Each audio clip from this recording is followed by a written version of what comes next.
Ito po ang ating napagandang Jopak Light Compact Cabin Approved Stroller. So this already wash and ready to use. Pero kung di po kayo satisfied sa wash po namin, rewash nyo lang po ulit po siya. Okay? So meron po siya kasamang bag. This good for newborn up to toddler na po. Okay? Wala po itong faded, wala po siyang discoloration. High-seated na rin. Okay? So ito po yung details po niya one by one. Unahin natin sa kanyang canopy. Yan. Blue na blue po siya. And then yung kanyang peekaboo.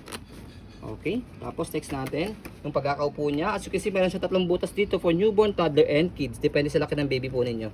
5 harness, safe na safe si baby, wala po yung putol. Okay, next natin, front handle. Ayan, pe-press nyo lang po siya dito sa side. Kahit isa lang po. Ayan, pag lalagay, tatanggalin si baby. Okay, next natin yung leg rest niya. So, press nyo lang po siya dito. Meron siyang button dito. Sa side. Pagka nakaupo, ayan. Watermarks lang to.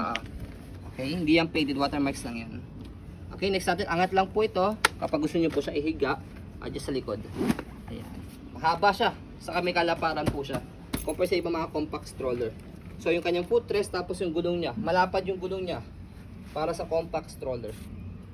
So, next natin yung basket. Pakita mo yung basket sa harapan. Ayan. Sa likod, yan yung gilid niya. Body frame, right side. So, sa maselang seller, pwede po ito sa mga maseselang mga buyers. Gulong niya, malapad din po sa likod. Ayan. Tapos, dito siya ina-adjust. Hatakin nyo lang po ito. Pataas. Ayan. Pag gusto nyo po siyang iupo. Ayan. Tapos, next natin, kapag kahiga, press nyo lang po ito and pull down. Okay? Yun lang siya kadali. Next natin, yung kanyang gulong sa kabilang side. Stopper niya, naka-cable na po. Para sa tapak na lang dito. Stop na. Tapos, meron po siyang strap.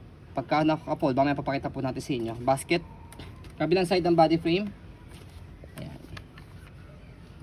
And then next natin yung kanyang handle. Sa handle niya, yan, wala naman siyang tear. Okay, tapos pakita natin yung bag niya. Yan.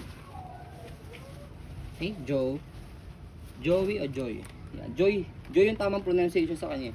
So bago natin siya i-fold, stroll muna natin to make sure na wala siyang problem regarding sa kanyang mechanism. Ayan. Okay, sa pag-fold po sa kanya, fold lang yung kanyang canopy.